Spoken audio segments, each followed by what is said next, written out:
वहाँ कोई रत दे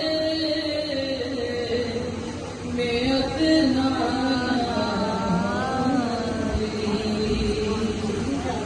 मुरादों से दामन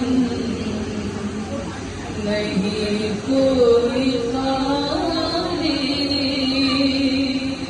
कतारे लगाए खड़े हैं सवारी मैं पहले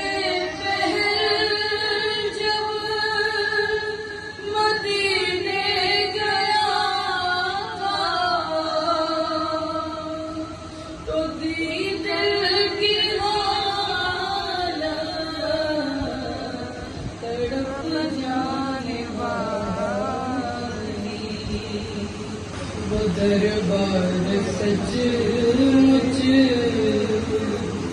मेरे सामने